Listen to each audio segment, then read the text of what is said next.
Hi hello friends, welcome back to my channel. It's me Manu VR. ఈడేంట్రా బాబు ఇన్ని తాటికాయలు మొదలు పెట్టి కూర్చున్నాడు అని అనుకుంటున్నారా? మా ఊర్లో అయితే మేము వీటిని తాటికాయలు అంటాం. మీ ఊర్లో ఏమంటారో కామెంట్ రూపంలో తెలియచేయండి. అలాగే వాళ్ళ తాటికాయలతో అయితే తాటి చెక్క వేయడం ఎలాగో ఈ వీడియోలో చూద్దాం రండి. ముందుగా అయితే ఆ రోజు పడిన తాటికాయలు అయితే తీసుకొచ్చుకోవాలి. అందులో గట్టిగా ఉన్న కాయలే తీసుకోవాలి. మెత్తగా ఉన్న కాయలు అయితే తాటి చెక్కలకైతే పనిచేయవు. తాటి చెక్కలు అంటే తాటికాయకు ఉన్న గుజ్జు తీసి వండే చెక్కలు అనుకుంటున్నారా? ఆ చెక్కలు అయితే కాదు. తాటి చెక్కలు అంటే ఏంటి, అసలు తాటికాయలతో తాటి చెక్కలు ఎలా చేస్తారో చూడండి. ముందుగా అయితే గట్టిగా ఉన్న తాటికాయని తీసుకుని నీట్గా తుడుచుకుని వాటికి ఉన్న ముచ్చుకులు అనేవి తీసి పక్కన పెట్టేసి తాటికాయ గుజ్జు వరకే తాటికాయ ముక్కలు ముక్కలుగా కోస్తారు. ఈ విధంగా మనం తీసుకొచ్చిన తాటికాయలను అయితే చిన్న చిన్న చెక్కలుగా కోసేయాలి. వీటినే తాటి చెక్కలు అంటారు. ఏ విధంగా కోస్తున్నానో చూడండి.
ఈ విధంగా తుడుచుకుని అయితే తెచ్చుకున్న తాటికాయలన్నీ చెక్కలు అయితే కోసేసాను.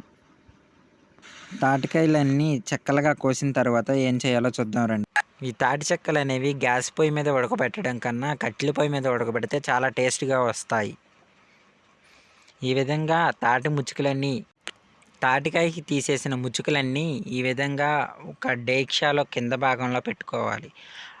ఆ ముచ్చుకలన్నీ అలా కింద పెట్టడం వల్ల తాటి చెక్కలు అనేవి ఉడికాక అడుగంటకుండా ఉంటాయి.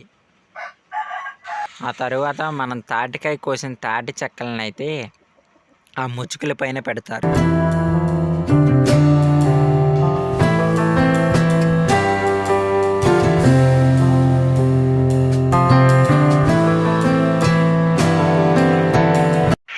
ఈ విధంగా అయితే తాటి చెక్కలన్నీ ఈ విధంగా కోసిన తాటి చెక్కలు అనేవి డేక్షాలో అయితే పెట్టేస్తారు. ఆ డేక్ష లోపల మొత్తం సమానంగా పెడతారు. ఈ విధంగా గుజ్జు అనేది కింద వైపు, తోలు అనేది పైవైపు ఉండేటట్టు పెడితే తాటి చెక్కలు తొందరగా ఉడుకుతాయి.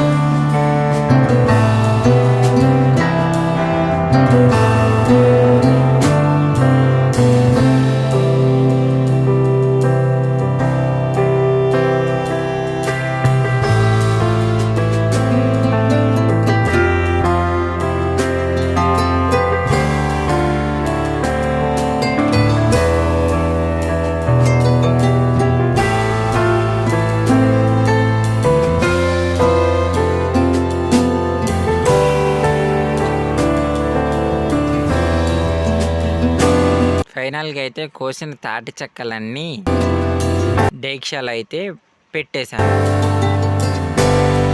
ఈ డేక్షాలో పెట్టేసిన తర్వాత ఏం చేయాలన్నది చూద్దాం రండి. ముందుగా అయితే పొయ్యి అంటించుకోవాలి. పొయ్యి అంటించుకున్న తర్వాత మనం తాటి చెక్కలు సర్దిపెట్టిన డేక్షా అనేది పొయ్యి మీద పెట్టి పొయ్యి అంటించిన తర్వాత కింద మంట సరిగ్గా రాకపోతే ఆ చెక్కలు అనేవి పోసు వాసన వస్తాయి. అలాగే ఈ తాటి చెక్కలు అనేవి ఉడకడానికి మనం తీసుకున్న తాటి చెక్కలను బట్టి అయితే నీళ్ళు పోసుకోవాలి. ఈ విధంగా తాటి చెక్కలు ఉడకడానికి ఎన్ని నీరు పడతాయో అన్ని నీరు సుమారు పోసుకోవాలి. నేనైతే తాటి చెక్కలు ఎక్కువ ఉన్నాయి కాబట్టి 3 లోటాలు నీళ్ళు పోసాను. పోసిన తర్వాత మూత పెట్టేసేసి బాగా మంట వేయాలి. పావుగంట తరువాత ఆ తాటి చెక్కల్లో పొంగు అనేది రావడం మొదలు పెడుతుంది. ఆ పొంగు అనేది రావడం మొదలుపెట్టినప్పుడు అందులో తగినంత ఉప్పు వేయాలి.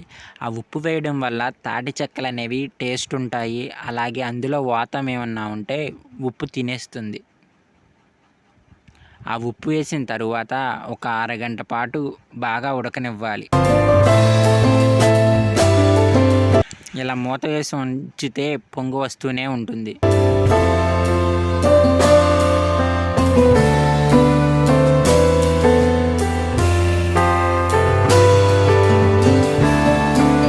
అలాగే ఒక అరగంట నుంచి 45 నిమిషాల పాటు బాగా ఉడకనివ్వాలి.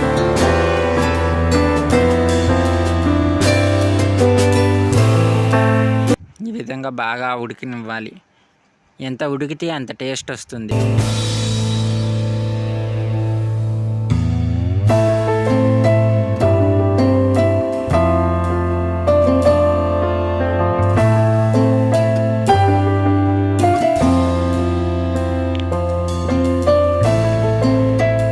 చూడండి, తాటి చెక్కలు అయితే బాగా ఉడికిపోయాయి.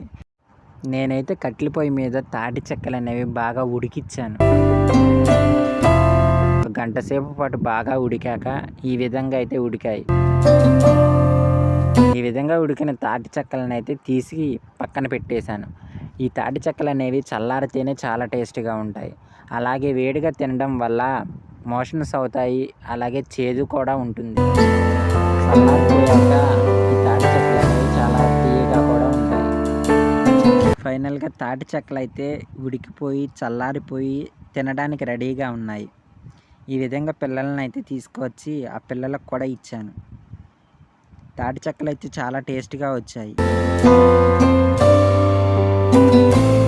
మీరు కూడా తాటికాయలు ఎప్పుడైనా ఇలా చేసుకుంటున్నారా అంటే మాకు కామెంట్ రూపంలో ఖచ్చితంగా తెలియజేయండి. అండ్ తినడానికి చాలా టేస్ట్గా కూడా ఉంటాయి.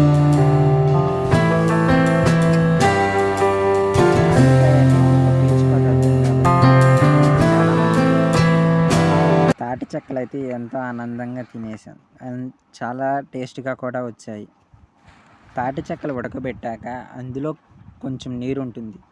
ఆ నీరు అనేది ఈ విధంగా ముచ్చుకలో వేసుకుని తాగితే చాలా టేస్ట్గా ఉంటాయి. అండ్ చాలా స్వీట్గా కూడా ఉంటాయి. ఆ నీళ్ళు తాగడం వల్ల ఏ ప్రాబ్లం అనేది ఉండదు. అలాగే ఆ నీళ్ళు ఎక్కువ అనేది ఉండకూడదు, చాలా తక్కువగా ఉండాలి. అప్పుడైతేనే తాగండి. అలాగే సరిపడినప్పుడు తాటికాయ చెక్కలు ఎక్కువ కూడా తినవద్దు. అలాగే తాటి చెక్కలు అనేవి కొన్ని పిల్లలతో పాటు వాళ్ళ ఇంట్లకు కూడా పంపించాను. ఇంకింతే ఫ్రెండ్స్, తాటి చెక్కలు అయితే చాలా టేస్టీగా ఉన్నాయి. మీరు కూడా ఎప్పుడన్నా ట్రై చేయండి. ఇంకింతే ఫ్రెండ్స్, నా వీడియో కనుక మీకు నచ్చినట్టయితే లైక్ చేయండి, షేర్ చేయండి. అండ్ మరిన్ని వీడియోస్ కోసం నా ఛానల్ని సబ్స్క్రైబ్ చేసుకోండి. ఉంటా ఫ్రెండ్స్, బాయ్ మరి.